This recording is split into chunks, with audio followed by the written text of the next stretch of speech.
నిశ్శబ్దమైన శక్తి, మార్పును సృష్టించే అలజడి. శ్రీ మోహన్ నాగర్, పద్మశ్రీ 2026. కొందరు మార్పు గురించి మాట్లాడతారు, కొందరు మార్పునే తెస్తారు. మధ్యప్రదేశ్కు చెందిన మోహన్ నాగర్కు చిన్ననాటి నుంచే ప్రకృతి పట్ల, నీటి పట్ల ప్రేమ గాఢంగా పాతుకుపోయింది. మా పనిని విద్య ద్వారా ప్రారంభించాము. మేము భారత్ భారతి ద్వారా 500 గ్రామాలలో ఒకే టీచర్ ఉన్న స్కూల్స్ ప్రారంభించాము. కానీ అసలైన సమస్య మరొకటి ఉంది. జీవితం నిస్సారమైంది. వ్యవసాయం ఆగిపోయింది. ప్రజలు గ్రామాలను వదిలి వెళ్లడం మొదలుపెట్టారు. మేము నిశితంగా పరిశీలించినప్పుడు దీపావళి నాటికి నీటి సమస్య తీవ్రమై ప్రజలు వలస వెళ్లక తప్పదని గ్రహించాము. సరిపడా వర్షపాతం ఉన్నప్పటికీ బావులు, మెట్ల బావులు, చెరువులు లేదా మెట్ల ఆనకట్టలు లేకపోవడం వల్ల నీరు ఎక్కువగా వృధా అయ్యేది.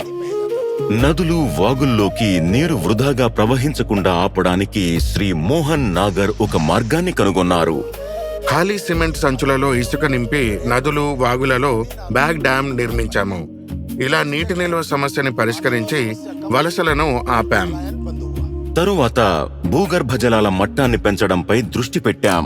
గంగా డీసెంట్ క్యాంపెయిన్ కింద గ్రామస్తులందరూ ఏకమై సోనాఘాటి కొండలలో 32,000 మొక్కలను నాటి తాప్తీ నది వెంబడి ఒక అరణ్యాన్ని సృష్టించడంతో పాటు 8,000 కాంటూర్ కందకాలను నిర్మించాం. ఇది భూగర్భ జలాల మట్టం పెరగడానికి దోహదపడింది.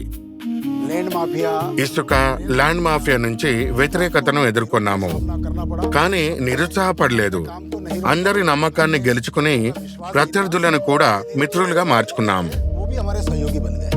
మోహన్ నాగర్ ప్రకృతిని, జలాలను సంరక్షించి వర్తమానాన్ని కాపాడారు. ఇప్పుడు భవిష్యత్తుకు రక్షణ అవసరం.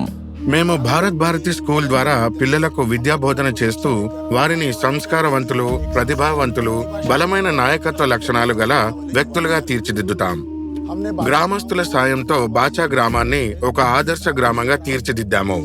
ఇది శాంతి, ప్రగతి, సుసంపన్నతలకు ప్రతీకగా నిలిచింది. కానీ మార్పు సృష్టికర్త అయిన మోహన్ నాగర్కు తన కుటుంబం నిరంతరం తోడుగా నిలిచారు. మోహన్ నాగర్ ఎన్నో ప్రశంసలని అందుకున్నారు.